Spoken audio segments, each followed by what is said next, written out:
No countdown. Straight into it. Go ahead. Jules. We're going But into it, we're live again. So much more fun. Oh, we go Crazy.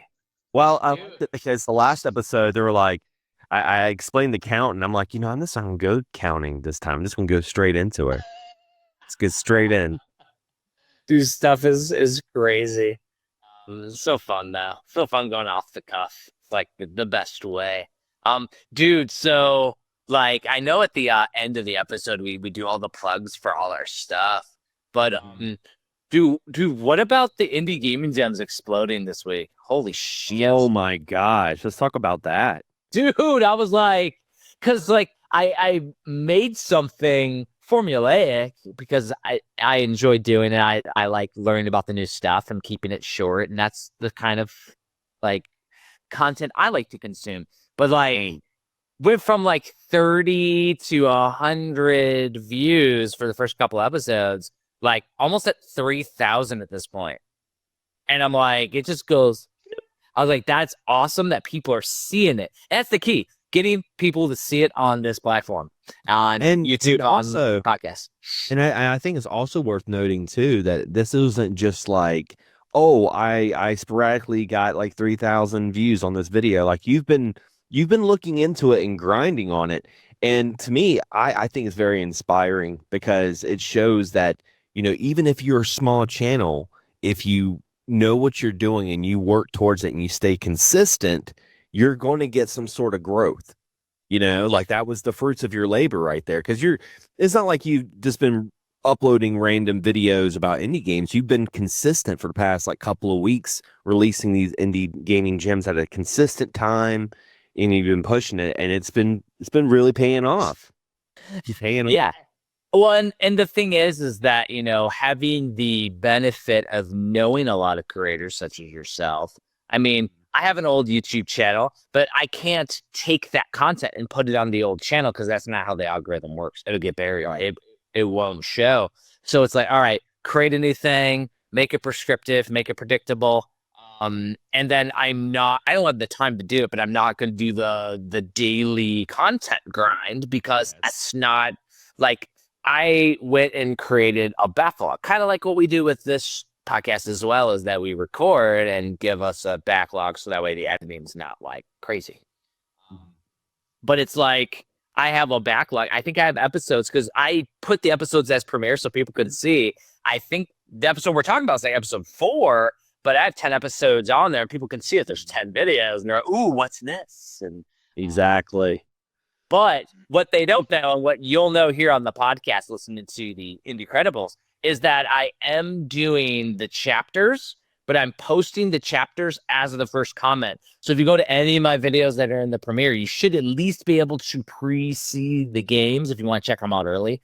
Because the idea is like to support these indie developers. So you can literally go in there, click on all the different, because it does all the timestamps, but in there you can see all the different games I'm covering. And this week's, which is the episode 5, should be interesting because it's a lot of fan games. And so yeah, dude, this one's cool. This one's really cool. Really fun. You think of fan games, we're talking the Zelda Dungeons of Infinity and things that we've talked about in like episode 1. There's a fan game that I really like. It's a Mario one. It's called Super Mario Gone Missing Done Right. Okay. Oh, interesting. And what it is, and this game resonates with me because I've talked about it before on my channel or whatever. But when I was a kid, I wanted to rent Mario's Missing. I didn't know anything about the game because every time I would go to Blockbuster, it would always be sold out. They'd have all the games there and no game behind it, so you couldn't rent it. It was always sold out. So I had this plan of playing hooky. I was like, it was like a Friday, and I'm like, I'm going to act like I'm sick, and I'm going to get my mom to take me to Blockbuster to rent a video game because that's what she would do. If I was sick, she'd like go and take me to the doctor, and then on my way back, I'd get like a Happy Meal and a rental. It was awesome. So my plan was to play hooky and rent Mario's Missing, and I did, and come to find out it was an educational game. Hey, all I gotta say is it could be worse, and it could be the one game you got for your birthday because it was Mario. Oh no. Because growing up because this is early '90s at this point when these games came out.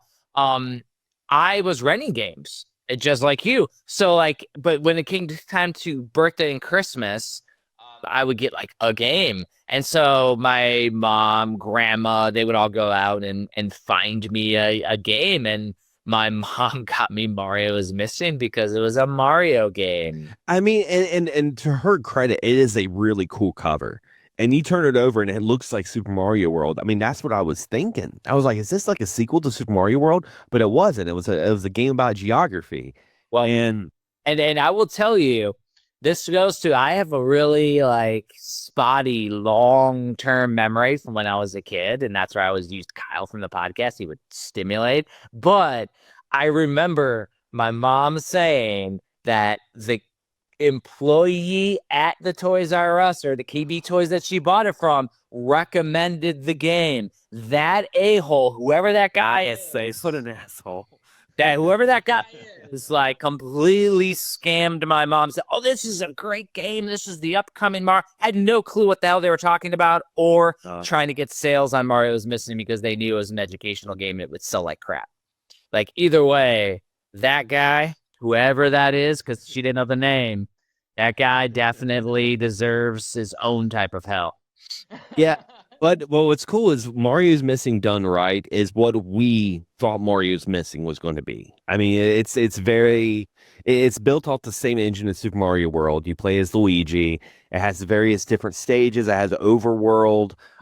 Even some of the music they play is from like other Nintendo IPs, like remix, like the Desert World. The first stage plays Castlevania Bloody Tears, but in a more Mario way, which is really cool. So yeah, Mario Missing done right is one of my favorite fan made games. As I do with indie gaming gems, Xander, definitely make sure you send it to me, and I will add it to the next fan game episode. It would be like in the 20s or something, but I'll do another one because if this does well, I'll do another episode. Yeah, and I'll do it specifically for fan games. There are 2 Mario games in this episode. One was recommended by Tristan from Video Game Bullshit. And it's like Super Mario Bros. 5, basically, but it's so good. It's so freaking amazing. You're going to see. And then the other one is like Mario with all the major NES IPs in it. And it's like, it's not crossover either. It's not the easy one. It's something else that's like this outstanding game. So there's definitely 2 Mario games in there. I tried to not overload it with all the same type. Yeah, I threw a couple Zelda styles. I threw Metroid styles because if you've ever heard of Metroid Planets, that's in there. Like, yeah, Metroid Planets is so good. There's so many like just fan made Mario games that are just awesome. There's so many of them, and like some of my favorite Sonic ones is they have like a Sonic 2 mod that you play as Yoshi. It's like Super Mario. It's like Yoshi's Island, but in Sonic 2. And you have like a little baby Sonic on your back, and you're Yoshi. It plays like Yoshi. It kind of breaks the game a little bit because there's certain things that Yoshi could do that like Sonic couldn't think of in Sonic 2. So it's pretty fun. That's craziness. Oh, I can hear the dogs. My wife must be home. The dog was telling us how good the game was, right? Oh, don't worry. The last time that happened with the recording, it wasn't a podcast recording. The normalizer like went into Japanese mode somehow because the docs. I don't know. They went. It's so funny. No, but like it's really fun doing the fan games, and it's more that I know about that I haven't even covered. So I didn't go for the easy stuff either, like not the AM2Rs and the Mario crossovers. I went a little more obscure, but there are some obvious ones in there too, just because it's fun to talk about them. But yeah, so it's been awesome. Those of you that have subscribed to Indie Gaming Gems, thank you. It's freaking awesome to see. But again, as we've talked about, not about the subscribers because I'm creating evergreen content. It's going to be physically preserved. Like I have HD versions that I save on each video, and it's going to go on DVDs, Blu-ray, whatever medium is easiest to do. and however many episodes I can get onto that sucker is what the season will be. Yeah. Like, yeah. So, but thank you everybody for subscribing and keeping me motivated to keep cranking these suckers out.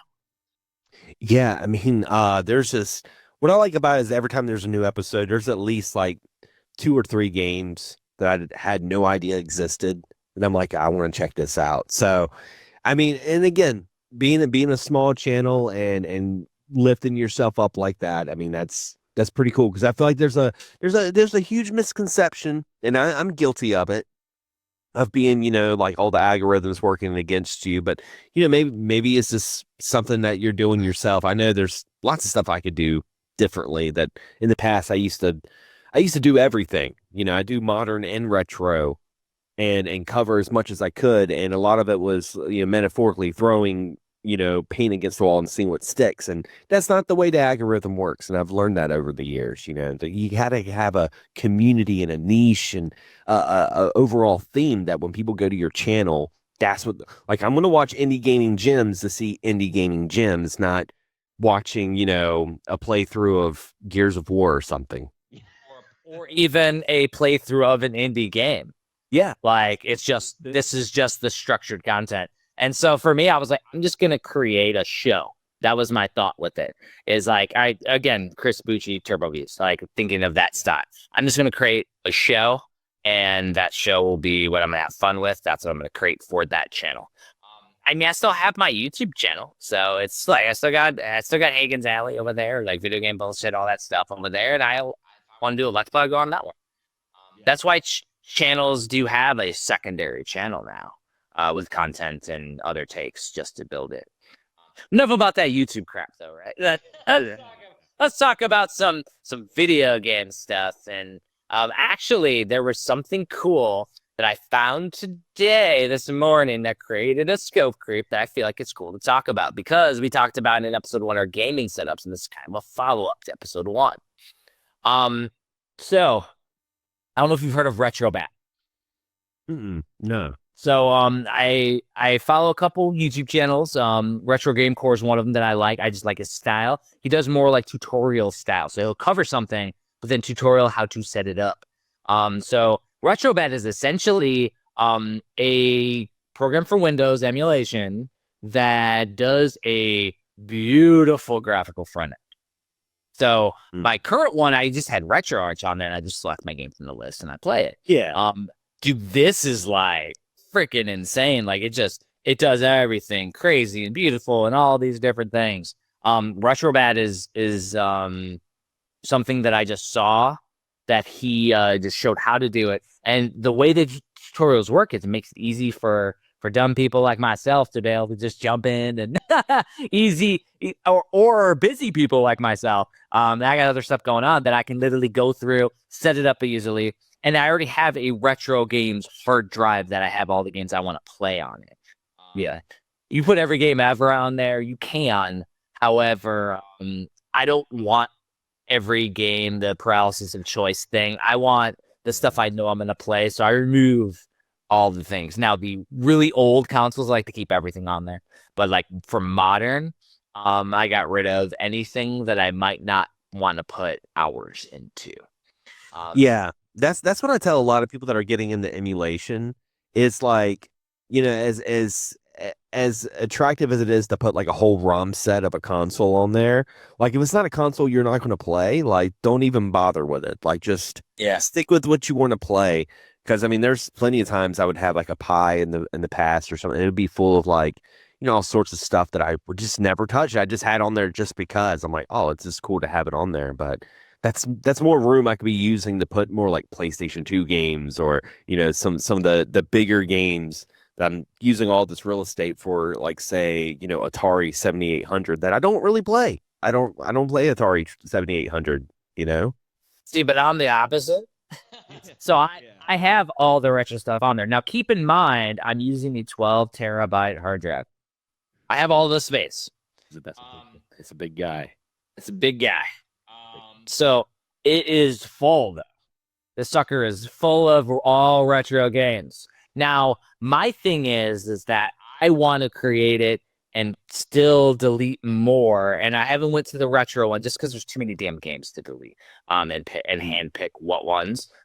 But my thing is that I grew up in the 80s, so I have a nostalgia even for Atari 2600. I mean, I'm writing my memoirs. I've been doing it for like 8 years now. And like this morning, because I do a little bit at a time, this morning I wrote a story on playing Super Pong as a kid in my family. Because I had Atari Super Pong in my household. That's how old I am. I'm an old person now, but I have a nostalgia for that stuff, so I can't just like, I'll not delete it. But going through, they don't take up that much space.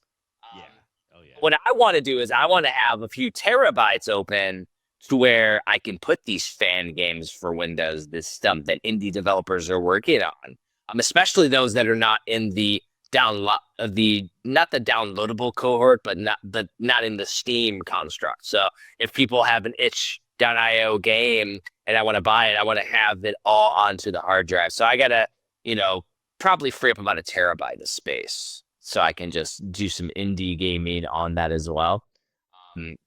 That's the one thing I want to check this RetroBat for, though, because it has this amazing graphical thing. It links with scrapers. It links with retro achievements. It scrapes everything automatically. But I want to see if it'll integrate custom Windows games, so I can put like all the indie titles in there. If I can do that, then it's a win-win, because you could do that in Steam.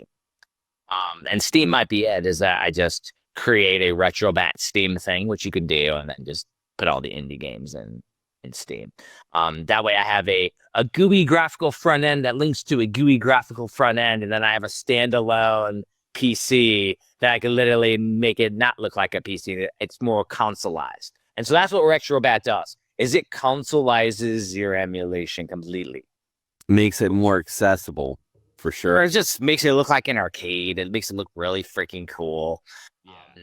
And so that's in my old personness, I do like having a little flourishes. So, being a military person, and I got a long Veterans Day weekend outside of Veterans Day, which I'll always go and do some remembrance stuff, and then do some stuff for veterans.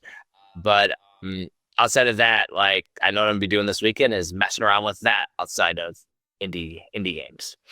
Let me ask you this, because you just reminded me of something, because I have one of those Ambernic handhelds. It's the Ambernic 280V. Yeah. And one of the emulators that I have on it is the Pico 8. Are you familiar with the Pico 8? I am. And that, like, do you have any Pico 8 on that hard drive? Because I've been looking into that. There's like some really good indie stuff with that. So I have all of them. And I should know better. All of them. I actually found out about the Pico 8 through Celeste. Playing Celeste, there is a Pico 8 version within the game, and I was like, I just thought it was a fun little nod to retro, and then I found out, no, this is an actual like programming thing that indie developers can make, like freeware kind of thing. But yeah, I 100% have every Pico 8 game. I can't remember if I got them from Archive or somewhere. I got them from somewhere. Like it's supporting, because the key is that for indie games, I want to support when developers in the construct, the Steam support by buying the games to support the developers. When it comes to the freeware stuff, like, I want to have it all available for things. And if people are doing a Pico 8 on this.io, I like to, because you can like donate or give them $1 or whatever they put for the recommended price. You can do that to support them. I always try to support the indie developers where I can. Because it's the best hobby in the world, being able to play video games and have fun. And why not do a little bit more? I've spent $1 or $2 or stuff on way worse things, man. Yeah, I've bought some dumb shit.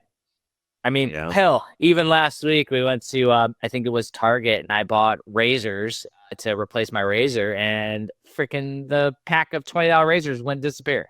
So like, I lost $20. So I've wasted $20 on dumb shit. I don't know if my daughter threw it away or I don't know. So we had to buy another damn razor pack. So it's like, I've wasted $20. So why not give a couple bucks to a developer? So I always recommend this to indie developers, those that are listening. Always put like a recommended price, put a tip jar. Yeah. Don't feel bad about that stuff, because if people want to support you, they will. I will support you. Like, And it takes time. It takes time to do this stuff. Like, even if it's a hobby, it's something you enjoy doing, that's still time that you're putting in creatively. And yeah, there's just going to be people out there that want to support that for sure. Like, why not? Well, and then like even those that are making emulation stuff, they have like one of them that does it for Analog Pocket has a Patreon, and I do the Patreon, and they update cores and FPGA, and they're making arcade accurate emulation for compatible with the Pocket, which is awesome.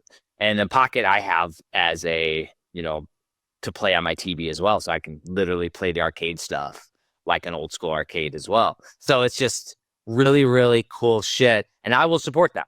I will support you if you put some stuff. And there are people like me that will support you, and like Xander, support you 100%. But should we talk about indie games? Indeed. I was looking at the Google Doc and was looking at it, and you have some really cool, interesting games like Songs for the Hero. A Have you heard of platform it? with singing. No, I haven't, and I was Never heard of this one? This one is not hidden at all because it was actually on a Nintendo Direct back in the day, like last year or 2 years ago. It was absolutely on one. This one's a weird one because you have to support the indie developer. There's no way to get around it because it constantly updates. Everything you do in the game is narrated by song. that's so wild. So it's like, and the thing is, I think it's out of Brazil. So, but it's in English, but you could tell he has a little bit of an accent to the singing. He's singing, like sitting there waiting for you to move. Like he's like, but then it rhymes. It's hilarious. Like he'd be like, and then he'd be like walking over there, going to the right, and I found a snake who I'm going to fight, or something like that, like crazy stuff, like the whole time. And it is such a cool game. The thing is that, and this is where it's important for indie developers to stay consistent. I don't know what or how this game evolved or has evolved, because if you look it up on Steam in the updates, it says like Songs for the Hero 2, and then there's like this other game name, because there's a Spanish version or Spanish name or something too, and then it's like, all right, so is there a second one? Did they decide to take the second game and evolve it into Songs of the Hero Definitive Edition, which is the current version that's on Steam? Like which ones are there on there? Because like the version that I played, you can change out the heads of the character to make it look retro and stuff. That was something that they added to the final version. But I'm like, well, if there's a second game, I want to freaking play it. Like, Yeah, of course. yeah, like it's freaking wild. So the one thing that I've noticed though is that because there's so many lyrics, if you do something that's unintentional, like it can cause corruption on the Steam version. So I don't know if this is on like Switch or PlayStation, but if it is, that's where I would recommend it, so you'll get a more consoleized experience, so you're not dealing with computer files. It made me think of this other game when I heard about the singing and music. A totally different game, different genre. It's a first person shooter, but Hellsinger. Hellsinger, okay, I've heard of Hellsinger is interesting because it's a first person shooter, and it's very heavy metal, but it's a rhythm based first person shooter. So you're like shooting your shotgun to like the double bass drum while you're like shooting demons. It's awesome. Good It's stuff. crazy. It's crazy. Yeah, but the songs for the hero is such a cool idea. And there's like tons of hidden unlockables. It's just a really fun platformer. It looks out. Yeah, it's fun as hell. And then you add this ridiculous lyrics to it. It makes me want to play it more. I do need to find out how much it costs on Switch, because I would like to double buy it and get it on Switch, because I did have the corruption happen where I would get a certain special item and it just crashes my game. So like, I Yeah, so hopefully it's on Switch because it was on Nintendo Direct. Damn it! If it's on Switch, I'm gonna buy it on Switch. I might do it this week so I can play it this weekend while I'm chilling. Move me away from major AAA games. Yeah, speaking of double dipping, triple dipping, because I talked about in the last episode that I have Vampire Survivors on Steam, Switch, and now PS5. I did get the Contra DLC that we were talking about in the last episode, and I might even include the clip that I showed you on Facebook. I think I may have broke the game. I haven't moved my character for like 5 minutes. I wouldn't say you broke it. I say you just went OP. Yeah. Oh my gosh. And that is the magic of the roguelike and this type of, I call them dodge 'em ups. These type of dodge 'em ups is that there are certain builds and certain combos you'll get, and you can just freaking sit there and you can't get touched.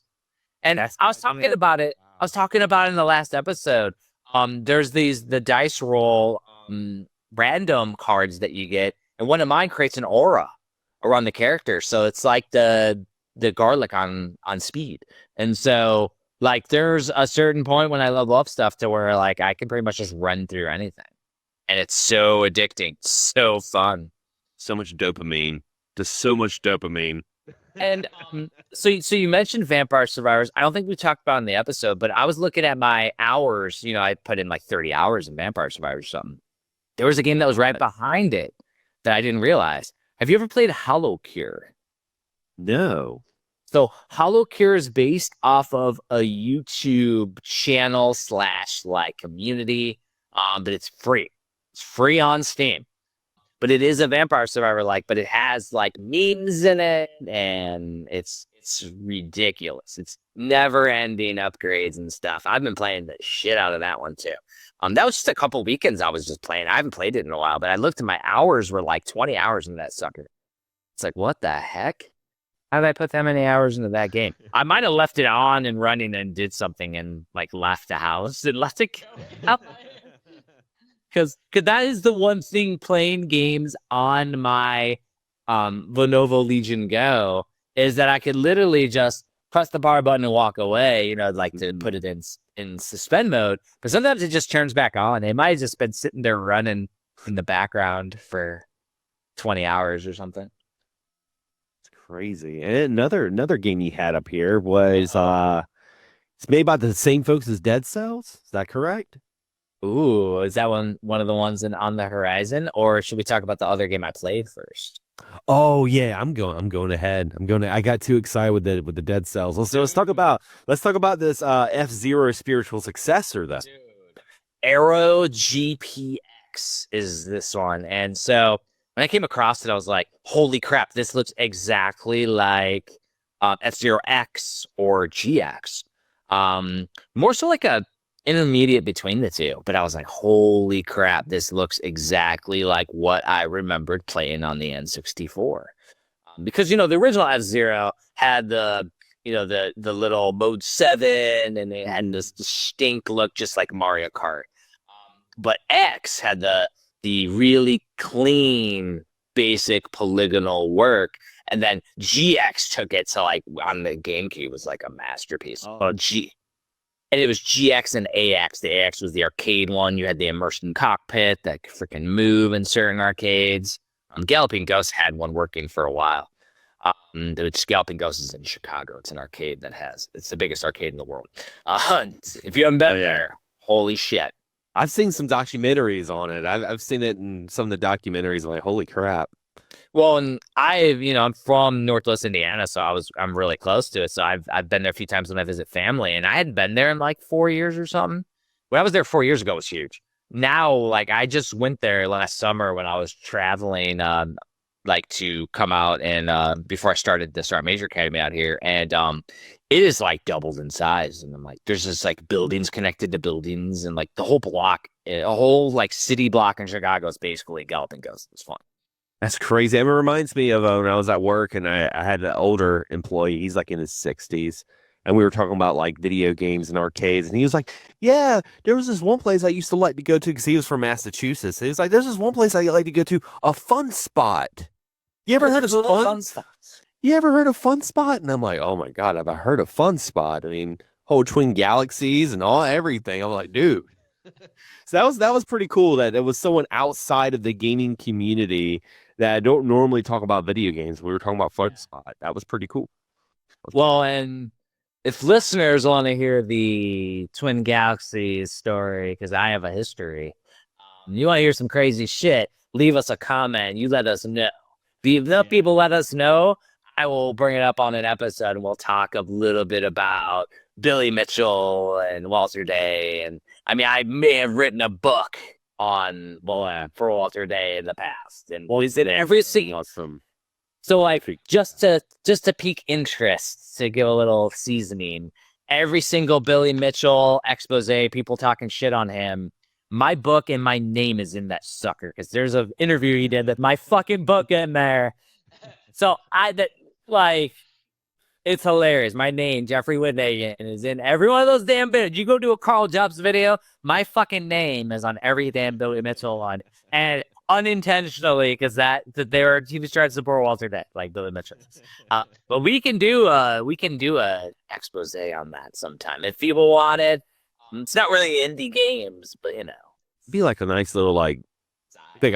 Maybe a holiday special. We'll do a holiday special on Twin Galaxy. Oh my gosh, it was. Possibilities are endless. Possibilities are endless. I got some trading cards. We can show it all off. I have one of your trading cards. A matter of fact, I was going to post it on the social medias. That would be hilarious. Because it's Veterans Day coming up, and I'm like, hey, it's Jeffrey Woodhagen, because I got you in your whole getup, man. Yeah, sounds looking sharp. That was the hilarious one because I didn't even know that was a thing until somebody brought it to me to sign one time. I'm like, I have this card. What the fuck? It was my wedding photo, dude. What the hell? This is one of the ones, and it was like hilarious because it was like a picture and it was like cut. Yeah, like it was like there was a picture of me with somebody else and they got the other person and put me in it. And it was hilarious. I was like, and the reason why I had the card is because I was approached by Walter to have my own card made, and when he made me my card, he sent me a bunch of other cards. He sent me like this big boxes full of stuff. I was like, holy crap! I'm going through like old newspapers and all sorts of stuff, and I saw your card there. I'm like, hey, I know this guy. It was cool. Hilarious. I only have a few left of my cards. I even have an appearance with my daughter in it, which is pretty cool. But we could do an expose. We both got a little bit of a link to the Twin Galaxies. That's hilarious. But yeah, long story short, back to Aero GPX. Was playing it because I was playing too many AAA titles that I needed to play something. So last night I was playing it, and the controls are so good. It's like very, very satisfying. They have these the boost spots because they have like the F-Zero style where you go into the life piece, but the boost and the life are separate. So you're not using your life when you boost, which is nice. But you constantly go into them as well and hit the boost so you can sit there and speed ahead. And you're going against 30 other vehicles in the main portion. And then they have ones where you go versus a competitor. I didn't do any of the versus ones, but I couldn't figure out how to maximize. They're called air slipstreams. So you'll launch yourself up, and then it's like a pitch, like an airplane. You can guide your ship in the air, and there's these rings that you go through, and they zoom you through. But there's this. It says adjust to the slipstream because there's like a line. So I'm not sure if I need to like hit the line to maximize my speed. That's what I kind of assumed, but I couldn't figure it out. I don't know if it's because of the backward pitch of an airplane that when you get into the air, or why it just didn't jive with how I was playing. But it is definitely different because you're like zooming it on the air, and all of a sudden you're in the air, and it's like, if it has like motion controls, like could that be a thing? I don't know. I mean, I'm getting mad flashbacks to Skyward Sword where he said the airplane. I'm like, oh no. But no, I don't think it does though. Because I'm literally doing the pitch with my thumb on the analog. So either way though, the game is excellent. It is the F-Zero game that we want. It's the F-Zero game we want. it's got a really cool like cell shading art style to it. I'm looking at it. Makes me kind of think of some of the racing games on the GameCube. I'm trying to remember that one cell shading racing game that was really cool. I can't remember the name of it, but I know it. I was see if you could figure it out. Yeah, it's I can't remember it. It's something cell something. I thought you were talking about the Auto Stadia or whatever it is. That's another one that's a cell shaded game. yeah, that's the one that people always use for like GameCube benchmarks. That one. Is that? It's Model Stadia. Yeah, that one looks cool. This one I'm thinking of is like more cartoony. I can't remember the name of it. It's like cell damage. Cell damage. That was it. Yeah. Come on. There we go. And they're scrambling. And they're gonna scrambling today. We're over easy today. Sunny side up. But Awesome. Hey man, Xander Scramble Skull. That's what I'm writing when I write podcast summaries. Is you are the Scramble Master. All right, so have you been playing anything before we go to the On the Horizon? I mean, other than Vampire Survivors, I mean, that's been consuming my days. It's one of those games that you can play for either 5 minutes or 20 minutes or what have you. Like, it's an easy game for me to stream. Like when I'm doing my live streams, I've been really enjoying playing it because I'm only controlling one button, which is the analog stick. So it gives me time to like actually look at the chat. And I'm like sitting there having full blown conversations with people while I'm just like maiming crowds upon crowds of zombies. So that's been a lot of fun. Also, yes, the Contra DLC was only like $2. So like if you really enjoyed the Castlevania, which by the way, I got to that part into the Castlevania one where everything goes 2D and you're battling your doppelganger. I got to that part and I'm like, oh man, this is intense.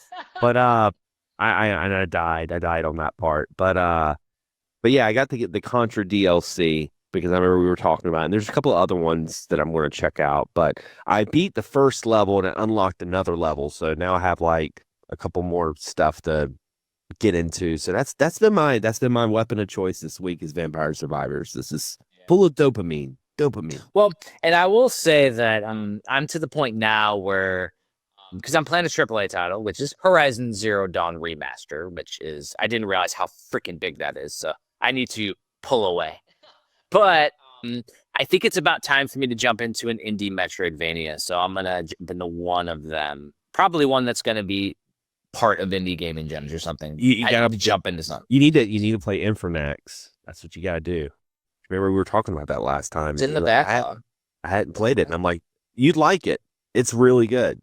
I've been thinking about going back and playing it myself because we've been talking about all these indie games, and there's so many indie games that are like on my Switch that I played for maybe like a review, didn't go back and play, and I'm like, man, I haven't played this game in like 3 years. I need to go back and refresh my memory of it. Yeah. Well, and I will tell you, this podcast and Indie Gaming Gems is not great for our backlogs. It's actually the opposite. It's space. But I wouldn't have it any other way. I love finding out about new games and playing new experiences. But I will, and I've found it out over the years that because I actually document when I beat games and stuff, I do go back and play through. I won't make it a priority. So it just has to sink in with me. And all of a sudden, I'm like, all right, well, I got nothing done outside of playing this game, and it was great. It was amazing.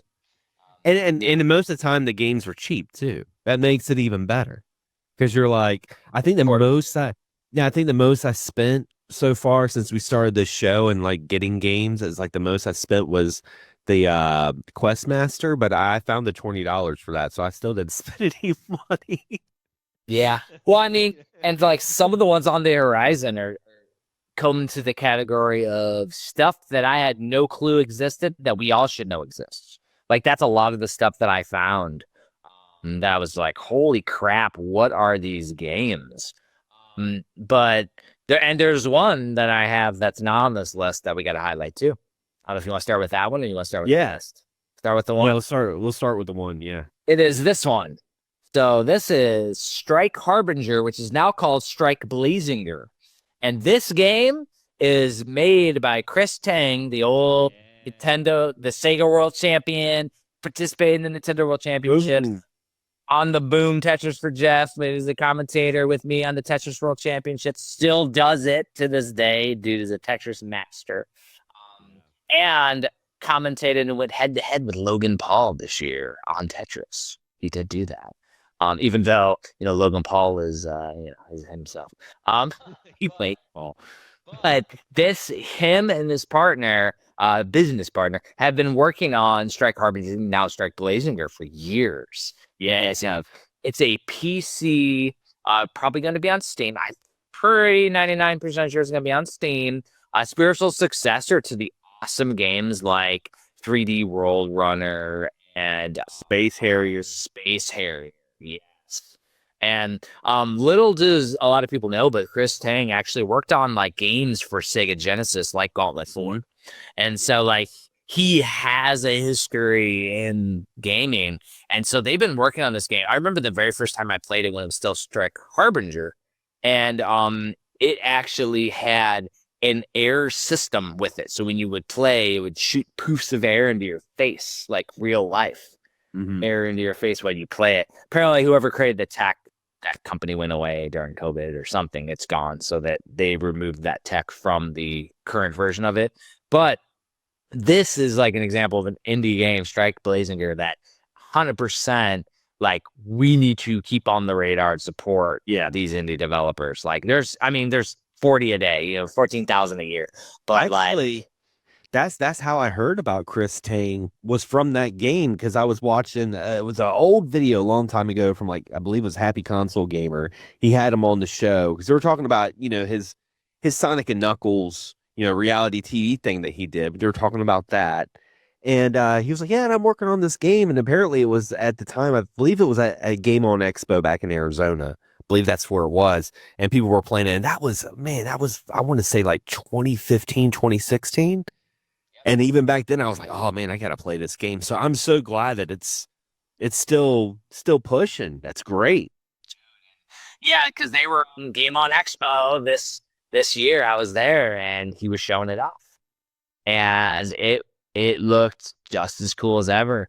You know what I mean? So it's like, and I think DJ Medina Saramaru, who worked on FX Unit Yuki, he's working on some assets with it, or working with him in some kind of capacity, because they had mentioned that they are working together on the project, which is great because all-star super talented. All-star team right there. That's gonna be a heavy hitter. They're awesome guys and super talented. Well, and little known facts, my Hagen's Alley logo was done by Saramari, as well as my Jeff with the NES Zapper picture. That was done. Oh, yeah. And that one, like, I actually told Saru, it was hilarious because being in the military, I get crap for that picture because of trigger discipline. You're not supposed to have your finger on the trigger roll, but supposed to be outside the trigger roll. But I was like, I'm not going to have him change it because it's hilarious. Like, breaking the rules, man. I'm breaking all the rules. But I'm like, no one will tell me, but it's an NES Zapper, dude. He gets out a real gun. It's a Zapper. It's a video game. Love it. But yeah, so this game, the indie game, and I got this shirt from, I think that year from Game On Expo in 2015, 2016. It's falling apart, got wear and tears. I wear it. I support, creators. Those are the best shirts. Those are the ones that actually have a drawer for those. Yeah. Like shows and content creators and games that people that I know and support. So on the horizon, Xander, on the horizon. Let's go. So you were blowing a lot of wind talking about some kind of a game. That's good. So what piqued your interest? Oh, well, I mean, this is a isometric action roguelike made by the folks at Dead Cells. That right there already sold me. I'm like, what?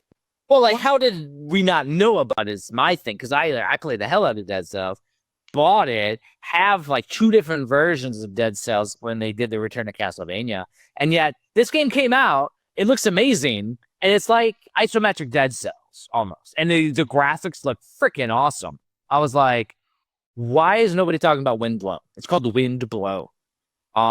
You think about it, like in the indie gaming landscape, what you call a game is also just as important if it doesn't meet, we talked about the YouTube algorithm earlier. It has to meet the Steam search algorithm. But like, once the game becomes viral, it doesn't matter what it's called. It can be called Poop Slinger, and it'll be found. I Am Bread, a great example, or Goat Simulator. I mean, yeah, exactly. So, I'm not sure if maybe is it still in early access or something, and they haven't started to like push and promote, or did they just not market it correctly? Because it looked like the game's out, and it was out like since the spring or something. yeah, it says the initial date was on the 24th of October. So just came out. Okay. I mean, it's got a 9 out of 10. So I mean, it's got good ratings. So literally an isometric style roguelike, and I'm thinking Hades vibes, but from the guys that created Dead Cells, which also has roguelike aesthetics. So I'm like, it has co-op, so we could play it on a Xander Stone streams. Damn. We might have to buy this game because on the horizon, I haven't made. I'm making mental purchases. I haven't actually made purchases yet. Games that plan is after we're actually playing them. So I'm like, do we do a little Windblown? Is it too mainstream now? But like not really, because it's still made by indie developers, and that's why I have certain episodes where I'm going to talk Albatroz or I'm going to talk Vampire Survivors. That game is huge, but it's indie, 100% indie. But yeah, dude, like Windblown looks so freaking good. And this one here, the Axis Unseen, Dude. this looks crazy. Dude, so describe what you see when you look this game up, because I haven't looked at it since I added it to the list, but like, dude, it's heavy metal in Skyrim, essentially. Yeah. Dude, the lighting effects alone, like the ray tracing and all that stuff they have going on in this. This is one of those, again, this is one of those games that when you're talking to someone about indie and they're like, oh yeah, those games are just made for retro gamers. Like, no, this is the stuff you need to show them, because this is everything but like a retro game. This looks really good. Well, and you have like AAA titles, and then you have like AA titles. This is like indie, and it looks amazing. So I'm like, how do these things get created and don't get coverage? Like, it's wild to me. The Access Unseen. I mean, the Access piece has a little bit of like, that's your evil guys, your baddies. Mm-hmm. But dude, this game looks so freaking cool. And like, I can't wait to go more in depth on it, because like these games, when they're on the horizon, like I'm going to cover them likely in depth on Indie Gaming Gems in the future and go a little more in depth. Yeah, it is essentially like, think of the Horizons as like getting your latest video game magazine and you go to the previews, and like we're sitting here talking about what their specs. Yeah. And in classic, old man fashion, like all I have over here is a tablet and I'm using my phone to record, so I got no way to look up the game talking. So I have to go off of memory when I linked it in here, and I'm like, maybe I'll start being smarter and put a picture underneath it on the horizons. Maybe next time. I probably should do that. Like on my old typing with my thumbs aspect over here. That way, at least I see a picture. I'm like, oh, this is exactly why I put this in this list, because like I come across dozens and dozens of games a week. So now, see, speaking of pictures, I'm looking at the next one. I'm looking at pictures, but I haven't seen a trailer. So maybe you can help me with this. But the Albatroz, yeah, it looks cozy. Well, I just put adventure RPG with amazing graphics. What type of graphical style is this one? I got it. This is like some definite like cell shading. It's a very shiny game. Very shiny. Like, it looks good. Like, I'm looking at one of the pictures of like this Jeep going towards like a windmill, and it looks like a postcard. Like, it looks really, really stylistic. Oh, I think that's why I added it, because, you got the heavy metal gritty style of the Skyrim of the Access Unseen. And then you got Albatroz, which is like, it just looks like a painting. It's like beautiful looking. It looks and it's, again, another indie game, but it just looks like one of those things that would get a physical in the heyday of the Switch. Now that we're getting near the end, we're seeing a lot less games get picked up. But the thing is, any of these games, like if Windblown doesn't get a physical, I'd be like, what? Like all these games would likely get a physical in the future. Yeah, I'm looking at some of the gameplay footage, and it's like they're going after this giant titan. Like from the pictures to the gameplay. Okay, so the pictures, I was like, man, this looks like a postcard. This looks like a nice, cozy game. Then I watched the gameplay, and I see this crazy kaiju battle in the middle of a mountain. And I'm like, what's going on here? And there is a demo. So the folks that are listening, if you want to try it out, you can play the demo. It looks like it's going for about $30. It's like $29.99. Well, and like these type of indie games, when you got them more polished, they're not like what we were talking about earlier, the don't break the bank. They're not the affordable ones because it probably took more to make these. Yeah. Honestly. Yeah. This is definitely a project. Like all three of these games we've talked about are bigger in scope. We're checking out too, dude. But this fourth one, holy cow! I saw this one, and I'm like, now I'm jumping into my nostalgic route, dude. Yeah, dude. It's like it's got that like what I wanted out of like the Streets of Rage franchise back in the day, but if they put one on the Neo Geo. Yeah, this one, Vengeance Hunters. It's so good. And again, like all four of these games, because I only added 4 this week, are like, how did we not know about these? And that's like going to be the ongoing Indie Credible theme probably is like, why do we not know about these until we're talking about them? Like these all are stuff that we would play. Like it's just that there's not enough coverage. And so like, if you learn anything about what we're covering on this podcast is you're going to find out about cool stuff that you've never heard of. And like Vengeance Hunters, like what draws you in this when you're starting? I mean, I'm looking at the gameplay footage on Steam right now. And it's funny because on the Steam thing, they're playing it on a Neo Geo. It's like Vengeance Hunters. It's an adrenaline-fueled Neo Geo hardware developed beat 'em up that sets you in a friend local co-op, mutants, zombies, punks, gangsters, just fighting everything.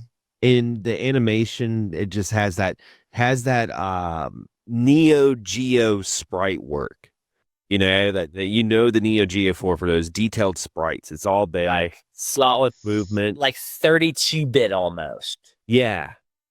And I love the I like this like Gollum guy. I'm watching this big robot fight, and it's pretty cool. So first it showed this chick that was like very agile doing all these backflips, and then you get it even has a shooter mode. Has a shoot 'em up stage. It was like Pulse Star. Freaking awesome. That's what I'm like. And that's where I'm like, this game, there's no way that I didn't know this exists, but it's something that I've noticed. So it was developed and looks like it was developed, unless it was a gimmick, for the Neo Geo hardware. Neo Geo homebrew back, like 10 years ago. Probably I'm really old, so probably like 15 years ago. There used to be like we get like one game every once in a while on the Neo Geo from a homebrew perspective. Usually it's a shoot 'em up and something like that. And it was NG Dev Team that would do them all. They would do a Neo Geo and a Dreamcast version. They stopped doing Dreamcast because they were getting pirated. And then you would see more. And now within the last 1 to 2 years, I've noticed that the Neo Geo games that have been coming out, and it started about maybe a few years ago with Xeno Crisis.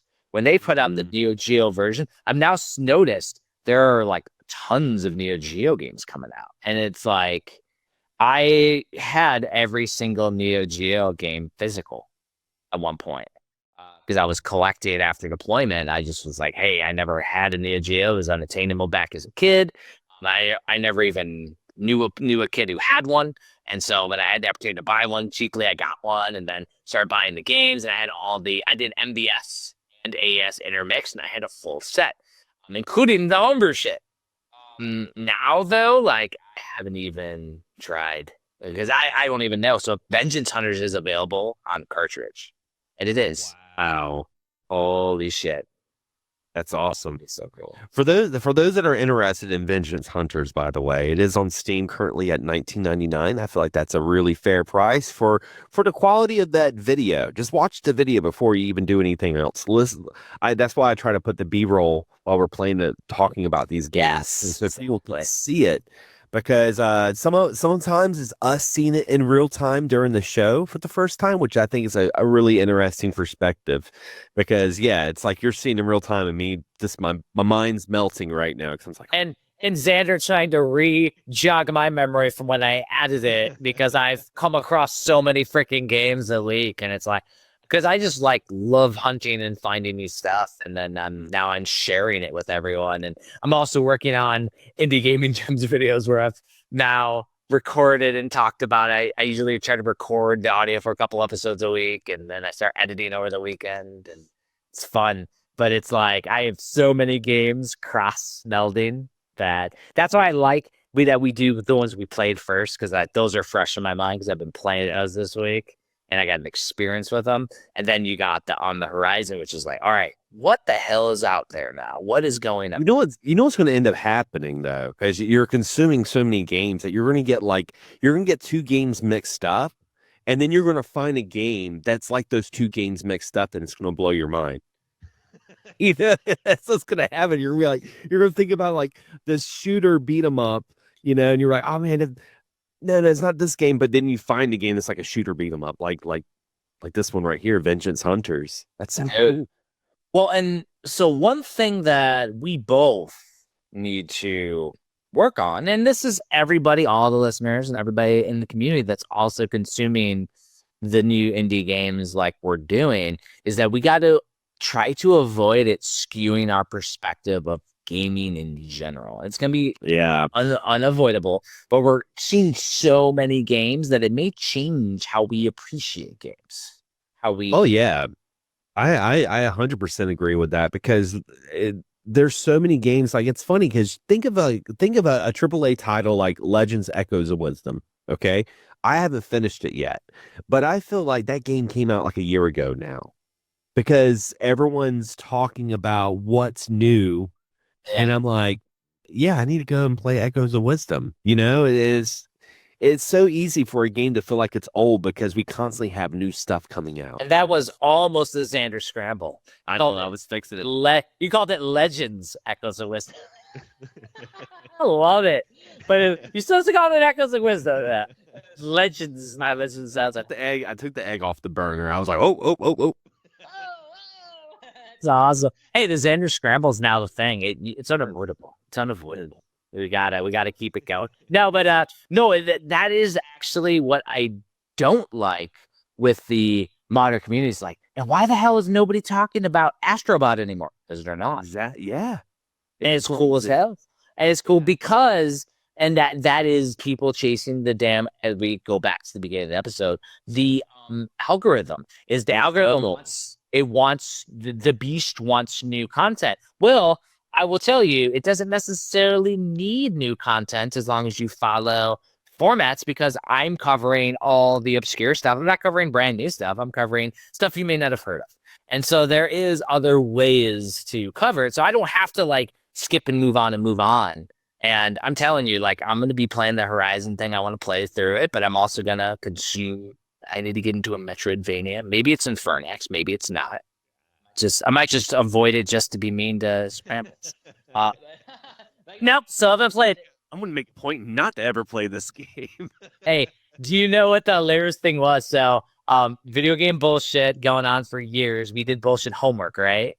And when we relaunched it after Kyle passed, we started some modern games. Well, we wanted to cover as a bullshit homework Final Fantasy VII Remake, the new one. Wow, yeah. And the ongoing joke is that I still haven't opened it, and it was like a bullshit homework thing. And like we were getting to the point because the co-host Tristan was getting busy, and I'm like, nope, still haven't played it. And I have the limited edition one that I got in the store, is the last one, and it's still sealed. That's like the one AAA game I'm playing right now. I can actually talk about it because by the time this podcast is out, it will be out. But I'm playing Horizon Lego Adventures. The problem is I've never played Horizon Zero Dawn or Horizon 2. I never played those. And I also have a long-going joke with one of my friends, John, who loves the series. When he played Horizon Zero Dawn, he's like, Xander, no, this was like 4 or 5 years ago. He's like, you got to play this game. He's like, you love Breath of the Wild? I'm like, I love it. He's like, you got to play this. And I would always be like, I'm okay. I'm going to get to it. I remember one time the game was like $6 on PSN. He's like, dude, it's like a $6 game. Like, buy it. And I'm like, yeah, I'll check it out. I missed the sale. So like I messaged him the other day and I'm like, hey man, I'm finally getting into Horizon Lego Adventures. I got him. No, so the thing is that, and this goes back to how we play and consume gaming, is that over the last few years, when Horizon came out, PS4 to PS5 era with the upgrades and all that, my PlayStation is used for media. So my wife is playing games on it and we're watching all the streaming stuff. We use our PlayStation for that as a media thing. So I can never, ever play a long game on them because that's for the TV and the wife's on it watching stuff. So the fact that now my gaming rig I have, and this is where the Lenovo Legion Go kind of changed the way I can play and consume it, I can enjoy modern, is that now I can put those and remasters on Steam. So I can play it. And so now I can play Horizon finally and consume it and put some damn mods because we both don't like stealth mechanics that much. Not big into stealth. I click a little button and remove stealth from it. Oh, it's I'm that Danny DeVito memes. Like, anyway, I came in and started blasting. That's me. Yeah, but I mean, of course, that's not the way the game's intended to be played, but I'm enjoying myself and I'm not trying to be a world record holder on it. Yeah. But like now I'm playing Horizon Zero Dawn because I can. It's the same thing with Elden Ring. Elden Ring, I started playing it because my wife had, I think she was going through a class or something. And so she was in the class doing that. And I was like, oh, I could play some freaking Elden Ring. And it was amazing. I had an awesome weekend. And then she came back and the TV was gone again. So I hadn't played it. And I think I leveled up and got past the whole first giant, massive boss. But then fast forward, I restarted it, Xander Scramble style with Vampire Survivors. Restarted it on Steam when I bought it on Steam and DLC. And when I was moving from Hawaii out here to Texas, I played a shit ton of Elden Ring, which was awesome. In between all the indie stuff, because you have to have palate cleansers from major AAA games. But because I'm not doing content on those, I'm not even doing a podcast talking about those, I have no need to keep playing and moving on from which is great. I mean, in a lot of ways, I feel like I feel like it's kind of the way to do it with some of those bigger games. I feel like they are meant to kind of play slow. Yeah, slow burn. A little bit of enjoyment. I mean, because even now there's the new Mario RPGs out, Mario and Luigi one, and I'm gonna buy it because I buy all the Nintendo IP stuff. That's not like party. I'll buy the Mario parties usually or the sports ones. I will if my family wants to play it, but like I'll buy it. And the thing is though, right now I'm playing a AAA title, but I do have a few of those now. So the scope creep did hit me already on the Legion Go because I have. Not only do I have Horizon that I haven't played the Star Wars Jedi games, so I have the first one of those, which is outstanding. I put in a few hours. Fun. And Harry Potter. Yeah. Hogwarts. Like, they're all available. Either they came up on Game Pass or they're up on Steam on sale, and I'm picking them up for a couple bucks. And they're all there and installed because I could just jump into these giant open world games, and they're fun. They're approachable. They're accessible. They're great to play. And I don't have the time. Because the thing is, I want to play all the indie stuff. So I wanted to play. I'm like, let me stop playing this damn Horizon because it's so freaking good. And I want to play Aero GPX. I'm like, oh, this is so good too. And I'm like, so I think like I got to do maybe I start scheduling my time and make it regimented. So I play indie games on this day, and I play now. I just go back. Seat of my pants. I was like, you're starting to be like me. I've started like scheduling my day. Like if I get up in the morning, I'm like, I got to do this, do that, and play this, and trying to give myself some sort of structure. I don't like it, man. I don't like it, and that's the thing. It's like, even because I always jokingly say like I have the best hobbies in the world because I'm writing books and publishing books, publishing games, and making cool content is a hobby. It's like, yeah, I want to keep it as the hobby. So I'm like, man, when I'm retired from the army, do I do a job? I probably will. I Yeah. don't know what, just to keep it a fun hobby. Like, because there's people that have quit their job and do YouTube and all that, and it's like, hats off to them. But to me, then the shit's real. The stress is on you. You have to get it done. Whereas you do it as a fun hobby, we have a good time.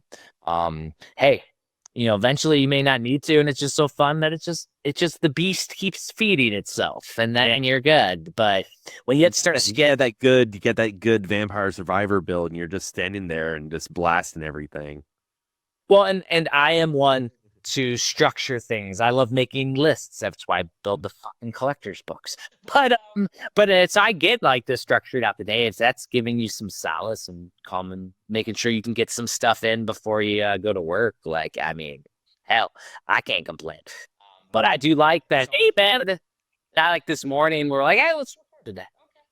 Like, I like doing it more organic. Yeah, and it's always fun because when we do these podcasts, I mean, yeah, we're doing a podcast, but we would be talking like this anyway, even if we weren't on Skype recording the call for a podcast.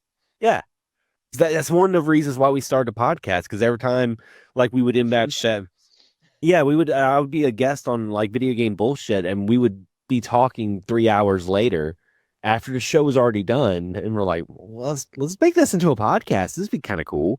Let's record that stuff. Yeah. Focus it on indies so we can support developers. Maybe we get new games out of it. Maybe people comment and get an excitement and support these developers. And most importantly too, is I like the cover to indie stuff, because one of my biggest pet peeves, and it just grinds my gears and butters my biscuit, is when I hear people say that there's like nothing with new games. Like they're like, oh, modern. They're like, oh, there's nothing to play now. Like everything's a remake or a remaster. And I'm like, yeah, that's what you're looking for. But dude, we got Vengeance Hunters. We got Albatroz, and just dude. And then Windblown, which came out, just name sounds terrible, but it's like literally made by the developers of Dead Cells. But it's like, dude, there's new roguelikes, and the thing is, roguelikes are infinite.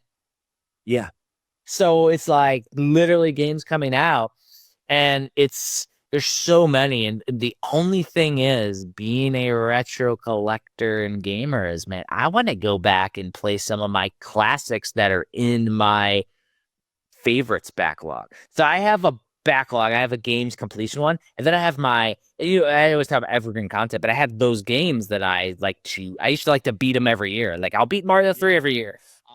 I haven't played and beat Link to the Past, and it was my yearly in like a couple years. And then a couple years ago, I did the randomizer, like the past Super Metroid, and it was so good. And I'm like, look, that's mine now. I'll do it every year. And now I haven't since then. And because I'm playing cool stuff. Yeah.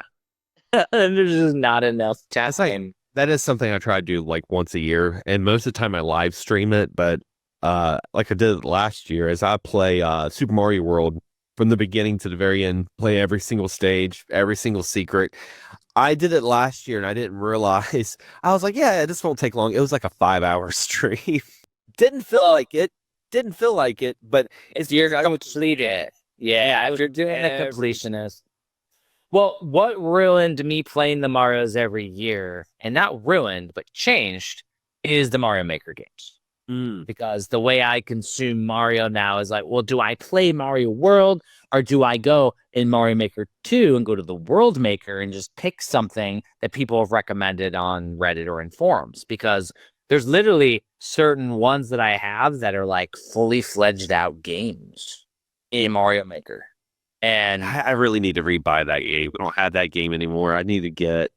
Well, because you have that, we have Questmaster, which is basically Zelda, and I go back to it. So I did go back to Questmaster this week again, and I played a few more levels. I play it every week. I make sure I log in and play some games because I want support. Finally got the little knucklehead guy that comes with his little cart, and I got because he does like this little cup game, and then you can get a new trinket. So I did get that, which was pretty freaking cool.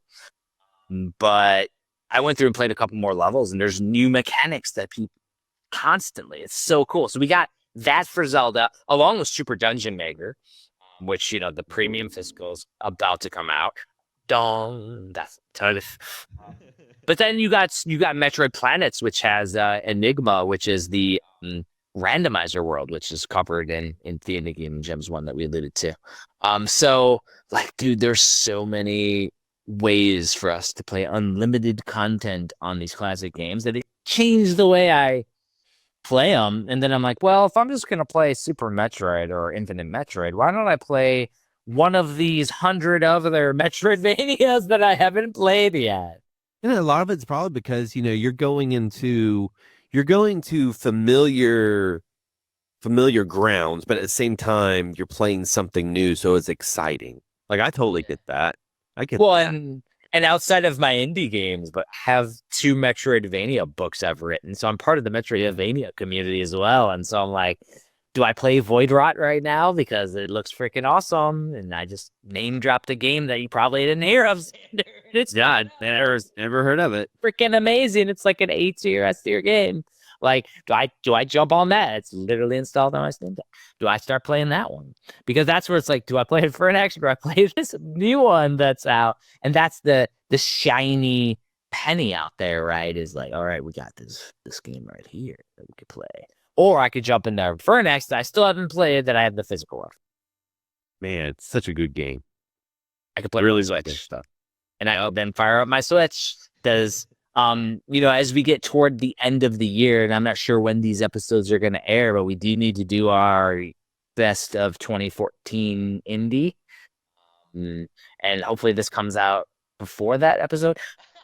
I think you just said 2014. I did, Xander. Oh, I'm old. 2024. That's it now. I am infected. I got a sickness, and the only cure for that sickness is more indie games. That was good. But we do need to do the year in indie 2024. But my thing is that, and what I like to do is not necessarily games that were released in 2024, games that we loved from 2024. I like that. Yeah. There's so many different ones I've been searching for, and there's some that I've been going back and revisiting that came out years ago that I would love to like sit down and talk about, you know. So I might actually change my scope a little just because I've seen way too many this year to ones that I've beaten. Okay. Yeah. Indie games I've beaten in 2024. I do log every game that I complete in the spreadsheet. I've been doing it for 15 years. It's like, it's sickness. But and I didn't just beat indie games because I mean Elden Ring was one. Yeah. So like that. So but like it will be indie specific for Indie Credible. So I think the scope for 2024 is we'll have some honorable mentions of freaking awesome games that we got to talk about at the end of 2024. Yeah. By 100%. Like, rules are meant to be broken. But I think the narrowing of the scope is games we've beaten, our top games that we've beaten over the year. And it doesn't have to be in order. You can each pick a few and we'll talk in depth about them. And then maybe some honorable mentions of games that we freaking need to beat, like, you know, your Windblowns and your or the one we haven't, or the like ones we haven't had chance to check out yet that we're like, you know, we're gonna go into 2025 playing for the first time, you know. Well, maybe that either that's the same episode or another one is our New Year's resolutions of games we hope to beat. Oh my lord, caregiver responsibilities. Oh yeah, I love it. We'll add New Year's resolutions that we know we're not going to keep. Indeed, and Usually try to make them.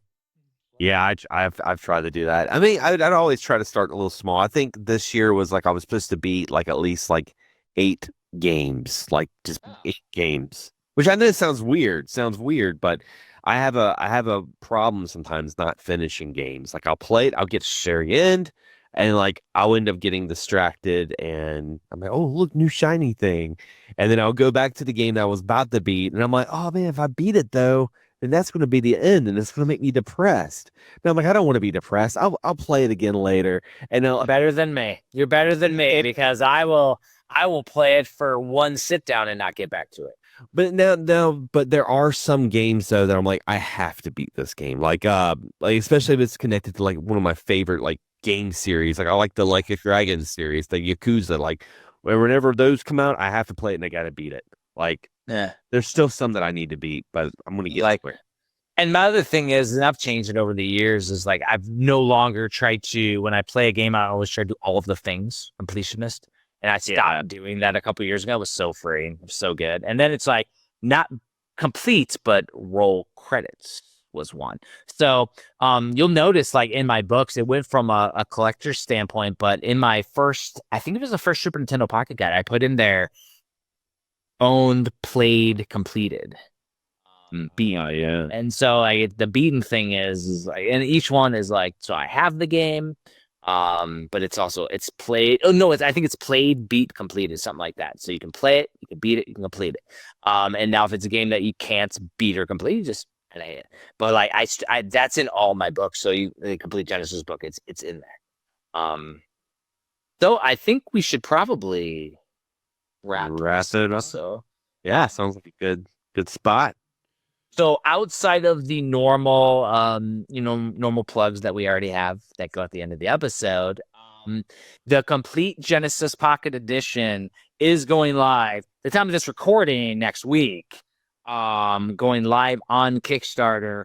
There is like exclusive like pins that we're gamifying. So in other words, you get the pins and there's going to be a pin board and you can like maximize and be level up your pin collecting. So there's going to be a Complete Genesis pin, which looks awesome. I have an artist, Nick Huddleston, that's doing the art for the Pocket Edition, which is like retro in your face synth wave Genesis. The Pocket Guide is just going to be the NTSC US version in the Pocket, all the games, and then all the sports games in the back. And so those will be that'll be going live. A very, very small budget on it because it's a Pocket Guide. And those that missed out on the Complete Genesis hardcover have an opportunity to buy it there too, because not a lot of people saw the backer kit because I was part of a big Booktopia thing. So give people an opportunity. And then I got a badass trailer that I recorded with it. So. Oh yeah. Yeah. What do you got going on outside of the normal plugs? Anything crazy? Are you streaming Horizon with a friend maybe?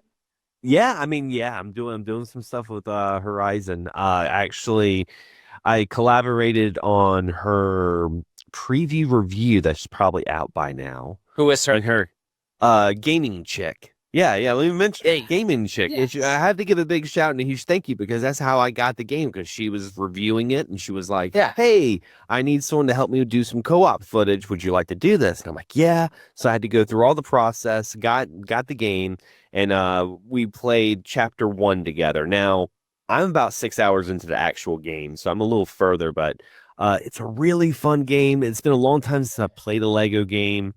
And I will tell you, like, in the terms of evergreen podcasting, so we're going to post a link to that video, that collab that they did, because by the time this airs, it'll already be out and all that stuff. But yeah, definitely check out Game & Chick. Check out all the Lego Horizon stuff that they're covering, because they're covering it before it comes out, which is super cool to do. Yeah. And give, like, honest feedback. Because I know Xander does this. Is he, just because he got the game, it's not going to skew his opinion. Like, he's going to review the game, honestly. Which is super cool. But yeah, like definitely check out the video. Just like, I'm going to talk about, because I'll put into context as we talk, like when we're recording, like, oh, this is what's happening. Because by the time, because we record in advance, like by the time the episode comes out, like this Kickstarter, hopefully it's still live, because the Kickstarter only going for like 30 days. So when it comes out, but there will be availability, because Kickstarter just created something that if you missed out, you can back the book. So after the campaign closes, it's called Late Backer Program now. So you can still go to the link that we're going to post down below, and you'll see it in earlier episodes. You probably already seen that. Like when episode 3 goes live, there'll be the little Kickstarter link. Even though we're not going to talk about it on the episode, just to show. See, I'm alluding to stuff that Xander may still need to edit and finish. Indeed. And then I'm going to do an intro and maybe also. But yeah, so that being said, though, we appreciate everybody for checking out the Indie Credible. Definitely check out Windblown, Heavy Metal, The Axis Unseen, Albatroz for that awesome, crazy bosses, by the way. And then Vengeance Hunters for your Neo Geo fix. Like, support all those indie developers. Support all the indie developers. Indeed. As always, guys, happy gaming. Thank you, everyone, for checking out this episode of Indie Credible. There we go. Make sure you follow us. We have lots of stuff going on every week on YouTube on Fridays, 5 p.m. Eastern Standard Time. Make sure you check out Indie Gaming Gems. That is the structured review/preview series about 10 indie games you may not have heard of. And you can check me out, Xander Scullion, across the board. I kept it real simple for you guys. You can check me out on YouTube, TikTok, Instagram. And, on my channel, I cover a little series called Play and Tell, where I talk about games I've been playing, leave little short impressions, mini reviews, and most importantly, when you walk away, you have something new to play. So you can check out my Play and Tell series. I also have some reviews that I put out every once in a while, and a live stream, which I'm really trying to commit and have a dedicated schedule. So that's more important that you hit the bell so you're notified whenever I'm live, because you never know. I might be live right now. Yes, he's always live. Oh, always. And then, of course, I have all of my books at HagensAlley.com. You could check out. I've had like dozens of books published. I try to upload and keep things up to date with the latest reviews, the latest books up there, but they have to be in hand. So if you follow me on social medias, you'll see when the newest Kickstarter goes live, the backer kit goes live, the newest crowdfunding thing is going live. And as soon as you become a backer, there's updates that go out all the time. So we're always working on new books and new series and new things. Of course, upcoming, coordinated with this podcast, will be Indie Gaming Gems, which will be coming out next year sometime. It'll be fun time here for us in the indie gaming world.